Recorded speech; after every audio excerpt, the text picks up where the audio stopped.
কারিনা কায়সার মরহুমা তার ব্যাপারে যদি কেউ নেতিবাচক কোনো শব্দ ব্যবহার করে থাকেন তার মৃত্যু পরবর্তী সময় নিয়ে, যে খুবই দুর্ভাগ্যজনক, খুবই লজ্জার ব্যাপার এবং এটা ধিক্কার জানাই আমরা। এবং এরা কোনো মানুষের কাতারে পড়ে বলে আমরা মনে করি না। আমরা তার জন্য দোয়া করি। আল্লাহ তাআলা মানুষ হিসাবে কেউ ভুল ত্রুটি ঊর্ধ্বে না, তারও হয়তো ভুল আছে, হয়তো না আছে। সেই ভুল যেন আল্লাহ মাফ করেন। তার ভালো কাজ আছে, তিনি ভালো কাজ করেছেন কিছু, নিশ্চয়ই আল্লাহর কাছে সেটা আল্লাহ ভালো জানেন। আল্লাহু খবীরুম বিমা তা'মালুন।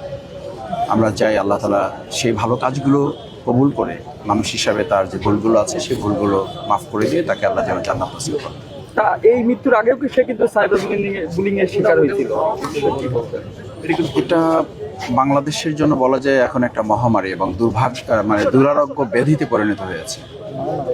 সোশ্যাল মিডিয়া মানুষের কল্যাণের জন্য, কিন্তু আমরা লক্ষ্য করি এটা পরস্পরকে আঘাত করা, পরস্পরকে সম্মানহানি করা, পরস্পরকে লাঞ্ছিত করা, অপমানিত করা, এটা একটা ট্রেন্ড এখন চলছে।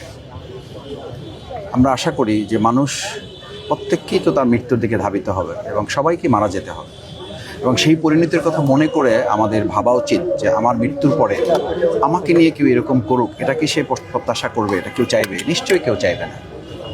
সেই জন্য আমরা আমাদের যে কোনো পক্ষ থেকে, যে কারো পক্ষ থেকে যদি এরকম কোনো আচরণ যারা করেছে, আমরা তাদের অনুভূতির কাছে প্রশ্ন করতে চাই যে সে যেন মানুষ হিসাবে নিজেকে প্রশ্ন করে যে মরহুমা কারিনা কায়সার তার মৃত্যুর পরে যদি একজন ব্যক্তিও এটা করে থাকেন, এটা অত্যন্ত অন্যায় করেছেন। মানুষ হিসেবে তার পরিচয় দেওয়াটা তার জন্য লজ্জার হওয়া উচিত।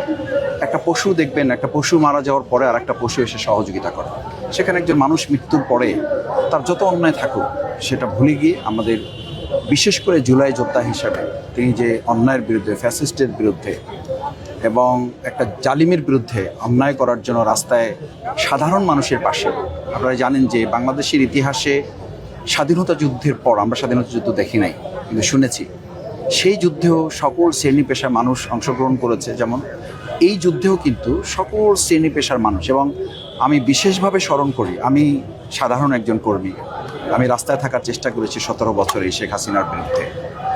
আমার নামে 350 মামলা ছিল, আমি 4.5 বছর জেল খেটেছি, আমি 67 দিন রিমান্ড কেটেছি, আমার এক সন্তানকে শহীদ করা হয়েছে।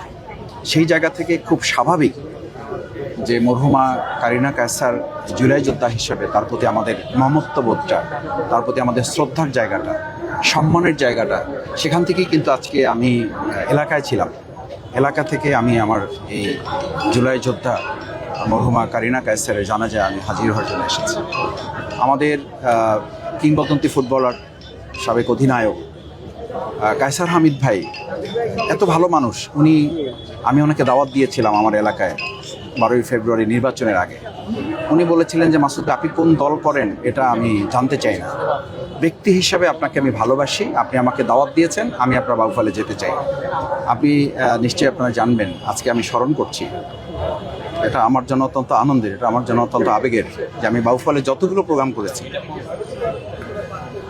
কায়সার হামিদ ভাই শুধু যান নাই, তার সহধর্মিণীকে নিয়েছেন, তার সন্তানকে সাথে করে নিয়েছেন, পুরো পরিবার সহ তিনি আমার সেই বাউফলের খেলার যে আয়োজন হয়েছিল নির্বাচন পূর্বে, সেখানে তিনি গিয়েছিলেন এবং উপচে পড়া মানুষের ভিড় জমেছিল।